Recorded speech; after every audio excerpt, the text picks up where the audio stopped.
நூலகம் படித்து அறிவை வளர்த்து வாய் திறந்து செயல் புரிந்து வித்தகம் புரிவேன் என்று சத்தியம் செய்து வந்தேன். அவையோருக்கு என் சிரசின் வணக்கங்களை வழங்கி துவங்குகிறேன். நான் உங்கள் ரெபேக்கா முரளி, அரசு சட்டக்கல்லூரி, திருச்சியிலிருந்து. எங்கெங்கோ திறந்து கொண்டிருந்த இப்பேதையின் கவனிப்பை கண்டு இழுத்தது இந்த தலைப்பு தான். கவனிப்பில் தனித்துவம். பேச்சில் தனித்துவம், சிந்தனையில் தனித்துவம், செயலில் தனித்துவம், புரட்சியில் தனித்துவம், பார்வையில் கவனிப்பில் தனித்துவம். ஏனோ இந்த இளம் பேதையின் பார்வையையும் கவனிப்பையும் சுண்டி இழுத்தது. கண்ணில் பட்டான் என் காதல் தலைவன் கார்ல் மார்க்ஸ். அத்தனை பேரும் சம்பளம், கிம்பளம், தொழில், ஊதியம், இப்படி செல்வேன் அப்படி செல்வேன், என் குடும்பம், என் குட்டி, ரொட்டி என்று திரிந்து கொண்டிருந்த நாட்களில் அவனிடம் கற்றுக்கொண்டேன். கவனிப்பிலும் பார்வையிலும் அது குரலாய் மாறும்.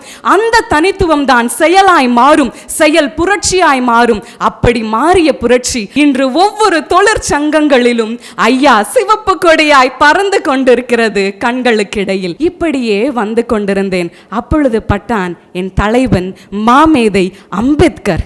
கீழேயா என்னை உட்கார செய்தாய், அனைவரும் சமம், அனைவருக்கும் சுதந்திரம் என்று தன் குரலை எழுப்பினான். என் அம்பேத்கருக்கு மட்டும் கண்ணில் பட்டது சமத்துவமும் சுதந்திரமும்.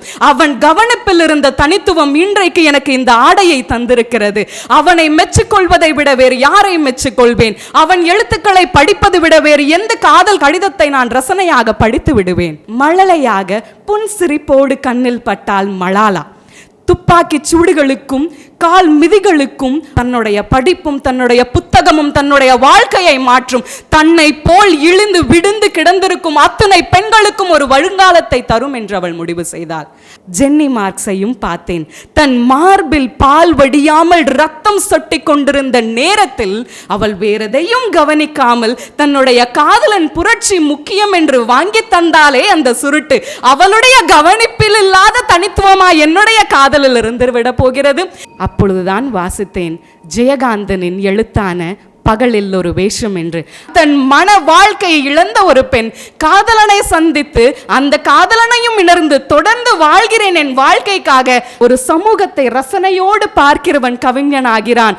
அதே சமூகத்தை மாற்ற வேண்டும் என்ற தனித்துவமான கவனிப்பை கொண்டவன் என் அம்பேத்கரை போல, என் கார்ல் மார்க்ஸை போல புரட்சியாளனாக மாறுகிறான்.